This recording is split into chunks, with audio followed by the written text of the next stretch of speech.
नमस्कार दोस्तों, आप सभी का स्वागत है। अभिनंदन है बड़ा स्कूल टीम की ओर से। मैं संजय सर आप सभी का स्वागत करता हूं एक बार फिर से। हमने हिंदी के क्वेश्चन पेपर सोल्व करने की एक सीरीज शुरू की हुई है, तो उसका आज अगला पेपर है। कोड संख्या आपका 3501 है, ठीक है, 3501 है और ए है ये। प्रश्न संख्या है आपका, यण संधि के कोई दो नियम से उदाहरण बताएं। यण संधि के कोई दो नियम आपको बताने हैं, कोई दो नियम आपको बताने हैं। तो इससे साफ नजर नहीं आ रहा, इसलिए हम दूसरा मार्कर चेंज कर रहे हैं। यण संधि के दो नियम हैं। दो नियम हो जाएंगे दोस्तों आपको।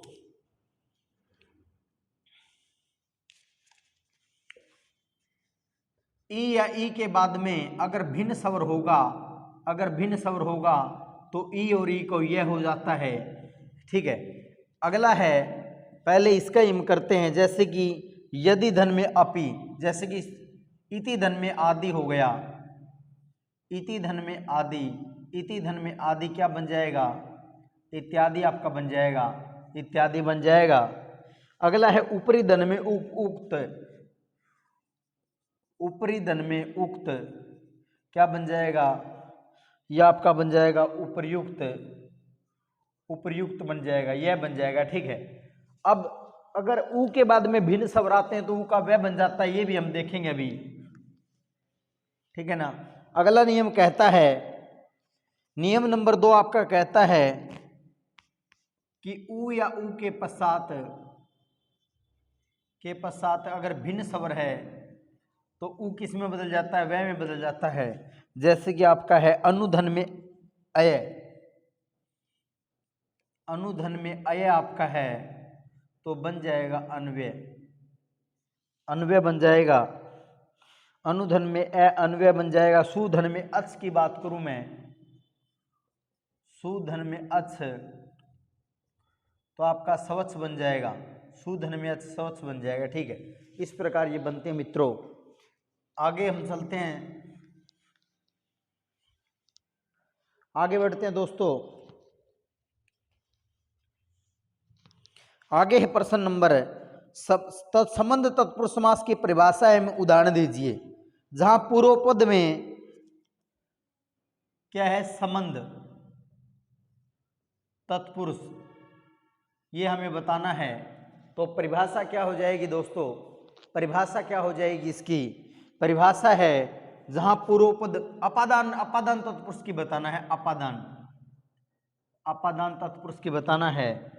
जहां पूर्व पद जहां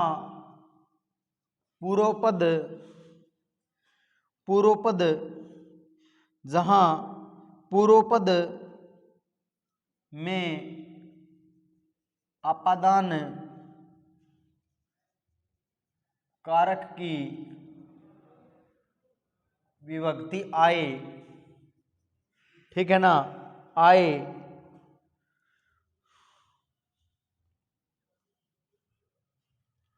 संबंध तत्पुरुष है भाई, ये संबंध तत्पुरुष है, ये संबंध तत्पुरुष ही था, मैंने गलती में लिख लिया। जहां पूर्व पद में संबंध कारक की विभक्ति आए, कौन कौन सी? का के की, ठीक है ना, का के की, वहां संबंध तत्पुरुष होता है, वहां संबंध तत्पुरुष होता है, वहां संबंध तत्पुरुष होता है। उदाहरण है देश का वासी, देश का वासी क्या बन जाएगा? देशवासी बन जाएगा, देशवासी बन जाएगा। अगला आपका है राजा की सभा, राजा की सभा, राजसभा बन जाएगा, राजसभा आपका बन जाएगा, ठीक है। राजा की सभा राजसभा बन जाएगा। आगे चलते हैं दोस्तों, अगले प्रश्न की ओर बढ़ते हैं, अगले प्रश्न की ओर बढ़ते हैं हम लोग। अगला प्रश्न है, अंतर्मन निष्कलंक में उपसर्ग छांटने हैं। पहला आपका शब्द दिया हुआ है अंतर्मन और दूसरा आपका है निष्कलंक, निष्कलंक। इनमें आपको क्या छांटने हैं? उपसर्ग छांटने, जो धातु से अंत हो जाएगा, इसमें तो अंत धन में मन और इसमें निस हो जाएगा, निस, इसमें निस उपसर्ग हो जाएगा, ठीक है। तामसिक और निंदा विलोम शब्द लिखने हैं, तामसिक, तामसिक और निंदा। निंदा का आपका स्तुति हो जाएगा या प्रशंसा हो जाएगा, स्तुति, और तामसिक का आपका सात्विक हो जाएगा भाई, सात्विक हो जाएगा, ठीक है, सात्विक हो जाएगा। इस प्रकार ये बनेंगे आपके, ठीक है। आगे बढ़ते हैं हम अगले प्रश्न की ओर रुख करते हैं। अगला प्रश्न देखते हैं दोस्तों। अगला है साधु मछली, दो दो पर्यायवाची शब्द लिखने हैं। साधु के और मछली के, साधु के और मछली के दो दो पर्यायवाची शब्द हमें लिखने हैं। साधु का क्या हो जाएगा, सजन सन्यासी, सजन या सन्यासी हो जाएगा, साधु का सजन सन्यासी हो जाएगा। और आपका मछली का मीन मत्स्य हो जाएगा, मीन या मत्स्य हो जाएगा। अगला प्रश्न है अली काम अनेकार्थी शब्दों के दो दो अर्थ लिखें। अली और दूसरा है काम। काम का कार्य और इच्छा हो जाएगा, कार्य या इच्छा, ठीक है। और अली का भंवरा सखी, भंवरा या फिर सखी, ठीक है, ये आपका हो जाएगा भंवरा या सखी, भंवरा या सखी, ठीक है ना, ये आपका हो जाएगा। आगे बढ़ते हैं दोस्तों, अगले प्रश्न की ओर बढ़ते हैं हम लोग। अगला प्रश्न आपका आएगा, पद को परिभाषित करना है। जब किसी शब्द को व्याकरणिक नियमों के अनुसार वाक्य में प्रयुक्त किया जाता है तब वह पद बन जाता है, जैसे लड़का, कुत्ता, डंडा, मारा आदि। यदि इन शब्दों में विभक्ति, परस्वर अथवा प्रत्यय जोड़ दिए जाएं तो ये पद बन जाते हैं, जैसे लड़के ने कुत्ते को डंडे से मारा। मानवीकरण अलंकार की परिभाषा में उदाहरण देने हैं। जहाँ जड़ प्रकृति पर मानवीय भावनाओं और क्रियाओं का आरोप होता है वहाँ पर आपका मानवीकरण अलंकार होता है। लो यह लता, लतिका भी भर लाई, मधु मुकुल नवरस गगरी। यहाँ लतिका में मानवीय क्रियाओं का आरोप है, लतिका में मानवीकरण अलंकार है। चौपाई छंद का लक्षण लिखिए। चौपाई एक मात्रिक समछंद है। इसके प्रत्येक चरण में 16-16 मात्राएं होती हैं। चरण के अंत में जगण तथा तगण नहीं आने चाहिए। समकल के बाद समकल और विषमकल के बाद विषमकल आना चाहिए। समकल से तात्पर्य 2 या 4 मात्राओं का समूह तथा विषमकल से मात्राएं 3 मात्राओं का समूह है। निम्नलिखित में से किसी एक विषय पर निबंध आपको लिखना है। नोटबंदी का 1 वर्ष, ठीक है, सदाचार, भारतीय किसान। इसमें से हम लिखेंगे दीपावली पर पटाखों का प्रदूषण, इसके विषय में हम लिखेंगे, ठीक है ना। दीपावली पर आपको पता होगा बहुत ज़्यादा पोल्यूशन होता है, उस पोल्यूशन को नियंत्रण भी हम लोग ही कर सकते हैं। दीपावली भारत में मनाया जाने वाला सुप्रसिद्ध एवं महत्वपूर्ण त्यौहार है। इसका धार्मिक ही नहीं अपितु सामाजिक महत्व भी है। यह केवल हिंदुओं का त्यौहार ही नहीं है अपितु देश के हर धर्म के लोगों इसे मनाते हैं। दीपावली का अर्थ होता है दीपों का की पंक्ति। इस त्योहार पर लोग अपने घरों को दीपों के द्वारा सजाते हैं, इसलिए इसे प्रकाश का त्यौहार भी कहते हैं। इस त्यौहार को श्री राम के 14 वर्ष का वनवास काटकर अयोध्या लौटने की खुशी में मनाते हैं। इस दिन धन की देवी लक्ष्मी जी की भी पूजा होती है। निश्चय ही यह त्यौहार खुशियों का त्यौहार है, किंतु इस त्यौहार के मनाने में अब कुछ बुराइयां भी सम्मिलित हो गई हैं, जैसे जुआ खेलना, शराब आदि का सेवन करना तथा अत्यधिक पटाखों का जलना आदि। आजकल पटाखे इतनी अधिक मात्रा में जलाए जाते हैं कि जिससे इस त्यौहार का सारा महत्व समाप्त हो जाता है। पटाखों के जलाने से पर्यावरण प्रदूषण कई गुना बढ़ जाता है। प्रदूषण की समस्या पहले ही विश्व के लोगों के लिए एक बहुत गंभीर समस्या बनी हुई है। आज जल प्रदूषण, वायु प्रदूषण, ध्वनि प्रदूषण चरम सीमा को छू रहा है। राष्ट्रीय और अंतर्राष्ट्रीय स्तर पर इस समस्या का समाधान खोजने के प्रयास किए जा रहे हैं, किंतु कोई विशेष सफलता हाथ नहीं लग रही है। भारतवर्ष में पटाखों के अत्यधिक प्रयोग के कारण वायु प्रदूषण और ध्वनि प्रदूषण की मात्रा कई गुना बढ़ गई है। कारखानों से निकलने वाली विषैली गैसों से पहले ही वायु प्रदूषण होता है। दीपावली के अवसर पर पटाखे जलाने से उनमें निकलने वाले जहरीले गैस से वायु प्रदूषित हो रही है कि सांस भी दूभर हो जाता है। चारों ओर पटाखों के निकलने वाला धुआं फैल जाता है। इससे आंखों में जलन होने लगती है। फेफड़ों में जहरीले धुएं के पहुंचने से कई प्रकार की बीमारियों के उत्पन्न होने का खतरा बढ़ जाता है। कुछ लोगों का रक्तचाप भी बढ़ जाता है। कहने का तात्पर्य है कि बीमारियों से उत्पन्न होने का खतरा बढ़ जाता है। कुछ लोगों के रक्तचाप भी बढ़ जाता है। कहने का तात्पर्य है कि पटाखों से निकलने वाली गैसों और धुएं के कारण खुशियों का त्यौहार मानव जीवन को खतरे का त्यौहार बनाता जा रहा है। गैसों का मानव के स्वास्थ्य पर प्रतिकूल प्रभाव पड़ता है। दीपावली के अवसर पर पटाखे जलाने से ध्वनि प्रदूषण में भी बहुत ज़्यादा वृद्धि होती है दोस्तों, ठीक है ना। कई पटाखों में इतनी ध्वनि निकलती है कि कान के पर्दों के फटने का खतरा बढ़ जाता है। ध्वनि प्रदूषण से बहरेपन एवं फेफड़ों संबंधी बीमारियां भी बढ़ जाती हैं। यदि हम चाहते हैं कि दीपावली के त्यौहार को मनाने का सही आनंद प्राप्त करें तो हमें पटाखों के जलाने पर पूर्ण रूप से पाबंदी लगानी होगी। उसे सहज भाव व सही ढंग से मनाना होगा। भारत सरकार ने पिछले वर्ष से पटाखों के जलाने से होने वाले दुर्घटनाओं और वायु व ध्वनि प्रदूषण को ध्यान में रखते हुए पटाखों के प्रयोग पर प्रतिबंध लगा दिया है।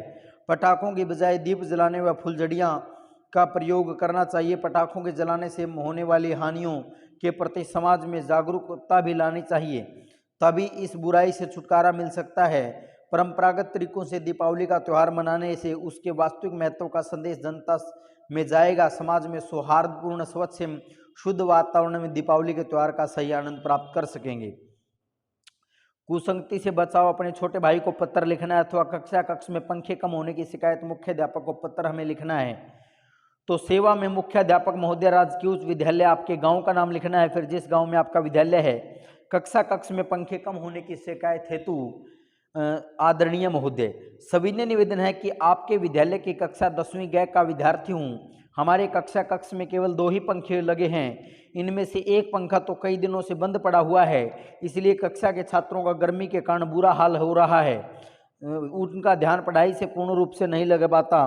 कभी कभी पंखे के नीचे बैठने के लिए विद्यार्थी के बीच झगड़ा भी हो जाता है। इसलिए आपसे निवेदन है कि पुराने पंखों को ठीक करवाया जाए और 2 नए पंखे भी लगवाने की कृपा करें, ताकि विद्यार्थियों को गर्मी के कारण परेशानी न उठानी पड़े और वे मन लगाकर अपनी पढ़ाई कर सकें। धन्यवाद। भवदीय हितेश कुमार, कक्षा आपका नाम लिख देना है। फिर निम्नलिखित बहुलिपीय प्रश्नों के उचित विकल्प छांट कर उत्तर पुस्तिका में लिखने हैं। प्रश्न संख्या नेक्स्ट आपका है, तो क्या है? गुड़ चाटी जो पागी। यहाँ गुड़ का क्या अर्थ है? तो यहाँ पर गुड़ का क्या अर्थ हो जाएगा दोस्तों? यहाँ पर गुड़ का गुड़ अर्थ हो जाएगा। अगला प्रश्न है, परशुराम के शिव धनुष तोड़ने को किसके समान अपना शत्रु बताया? तो सहस्त्र भाऊ के समान अपना शत्रु बताया। पवन झुलावे केकी कीर बतरावे। यहाँ केकी का अर्थ है मोर है। केकी का क्या अर्थ है? मोर है। मोर अर्थ हो जाएगा यहाँ पर। केकी का क्या अर्थ हो जाएगा? मोर अर्थ हो जाएगा। जयशंकर प्रसाद ने किसकी उज्जवल गाथा गाने में असमर्थता व्यक्त की है? मधुर चांदनी रातों की। किसकी? मधुर चांदनी रातों की। मधुर चांदनी रातों की गाथा गाने में असमर्थ है। ठीक है, आगे बढ़ते हैं हम अगले प्रश्न की ओर दोस्तों। उत्साह कविता में अनंत के घन किस दिशा में आने की बात कही गई है? तो अज्ञात दिशा से आने की बात कही गई है। अज्ञात दिशा। अगला प्रश्न है, यह दंतुरुत मुस्कान कविता में तालाब छोड़कर जलजात के कहाँ छिपने की बात कही गई है? कवि की झोंपड़ी में। कहाँ? कवि की झोंपड़ी में। कवि की झोंपड़ी में, ठीक है ना, कवि की झोंपड़ी में। अगला प्रश्न है, छाया मत छूना कविता में सर्द रात आने पर भी किसके न खिलने का दुख है? चांद का। किसके दुख न खिलने की बात कही गई? चांद का। अगला प्रश्न, जिसने अभी सीखना आरंभ किया हो उसे क्या कहते हैं? तो उसे नो सिखिया कहते हैं। उसे नो सिखिया कहते हैं। तो ये हमारे छोटे प्रश्न थे दोस्तों। अब हम आगे बढ़ते हैं। अब हम प्रश्न संख्या नेक्स्ट देखते हैं।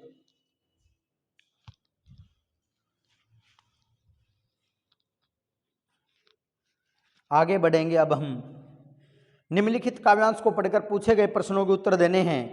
माँ ने कहा पानी में झांक कर अपने चेहरे पर मत रीझना। आग रोटियां सेकने के लिए है, जलने के लिए नहीं। वस्त्र और आभूषण शाब्दिक भ्रमों की तरह बंधन है स्त्री जीवन के। प्रस्तुत काव्यांश में कवि एवं कविता का नाम। तो कवि तो आपके ऋतुराज हैं, और कविता कन्यादान है। कविता कौन सी है? कन्यादान है।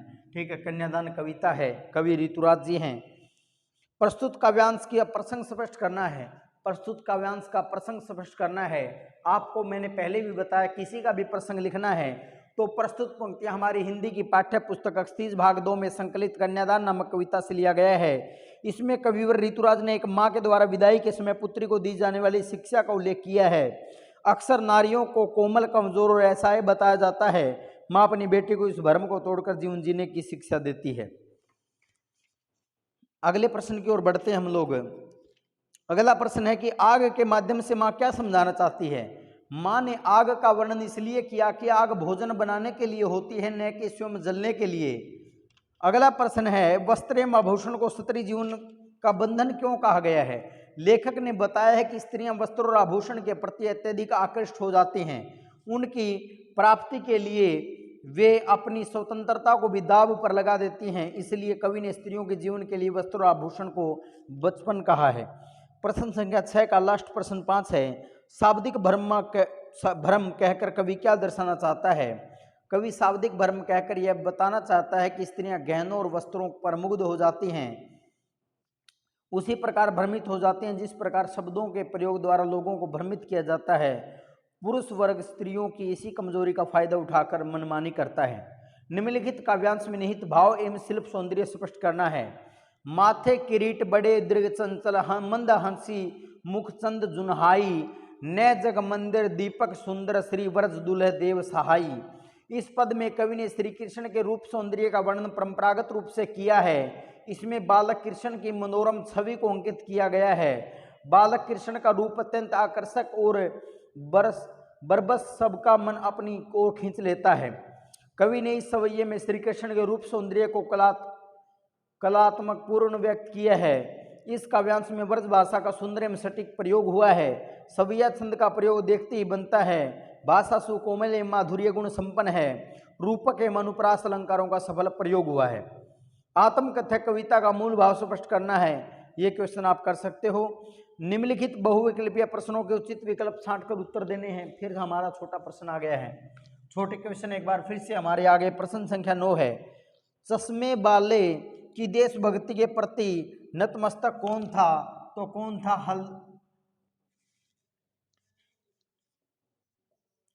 हवलदार साहब। हवलदार साहब आएगा इसका आंसर। हवलदार साहब आएगा। हवलदार साहब। बाल गोविंद भगत की मृत्यु किस कारण हुई। बीमारी से हुई। किस कारण हुई उसकी मृत्यु। भाई बीमारी से होती है। बीमारी से मृत्यु होती है। अगला प्रश्न है लखनवी अंदाज पाठ में किस पर व्यंग्य किया गया है। पतनशील सामंती वर्ग पर। पतनशील सामंती वर्ग पर। अगला प्रश्न है फादर बुके भारत में कितने वर्ष रहे। तो 47 वर्ष रहे भाई। 47 वर्ष रहे। अगला प्रश्न है मन्नू भंडारी को कॉलेज की प्राध्यापिका शीला अग्रवाल क्या विषय पढ़ाती थी। तो हिंदी पढ़ाती थी। क्या विषय पढ़ाती थी। हिंदी पढ़ाती थी। अगला प्रश्न है किसकी धर्मपत्नी ने शंकराचार्य के छक्के छुड़ा दिए। तो मंडन मिश्र की धर्मपत्नी ने शंकराचार्य के छक्के छुड़ा दिए थे। नरकट नामक घास डुमराव गांव में किस नदी के पास पाई जाती है। तो सोन नदी के किनारे पाई जाती है। सोन नदी के किनारे। सभ्यता को किसका परिणाम कहा गया है। तो संस्कृति का। सभ्यता को किसका परिणाम कहा गया है। तो संस्कृति का। ये आपने छोटे क्वेश्चन थे। अब हम आगे बढ़ते हैं अगले प्रश्न की ओर। अगले प्रश्न की ओर बढ़ते हैं। अगला है निम्नलिखित गद्यांश को पढ़कर नीचे लिखे गए प्रश्नों के उत्तर आपको देने हैं। आज से 50 साल पहले अजमेर जैसे शहर में चारों ओर से उमड़ती भीड़ के बीच एक लड़की का बिना किसी संकोच और झिझक के यूं धुआंधार बोलते चले जाना ही इसके मूल रूप में रहा हो। पर पिताजी कितनी तरह के अंतर विरोधों के बीच में जीते थे। वे एक और विशिष्ट बनने को और बनाने को प्रबल लालसा, तो दूसरी ओर अपनी सामाजिक छवि के प्रति भी उतनी ही सजगता। पर क्या यह संभव है। क्या पिताजी को इस बात का बिल्कुल भी एहसास नहीं था कि इन दोनों का तो रास्ता ही टकराहट का है। प्रस्तुत गद्यांश के रचयिता और पाठ का नाम लिखना है। पाठ है एक कहानी यह भी, और लेखिका है आपकी मन्नू भंडारी। लेखिका आपकी है मन्नू भंडारी। लेखिका मन्नू भंडारी हैं। एक कहानी यह भी, ये पाठ का नाम हो जाएगा। आगे बढ़ते हैं दोस्तों। अजमेर में भीड़ क्यों उमड़ रही थी। मन्नू भंडारी की ओजस्वी वाणी में भाषणों को सुनकर अजमेर के लोगों की बड़ी भीड़ भारी भीड़ उमड़ रही थी। पिताजी के किन अंतर्विरोधों का उल्लेख किया गया है? एक और वे विशिष्ट बनाने के प्रबल इच्छा रखते थे और दूसरी ओर अपनी सामाजिक छवि के प्रति भी उतनी ही सजगता रखते थे। यह उनका सबसे बड़ा अंतर्विरोध था। दोनों बातों को टकराहट का रास्ता क्यों कहा?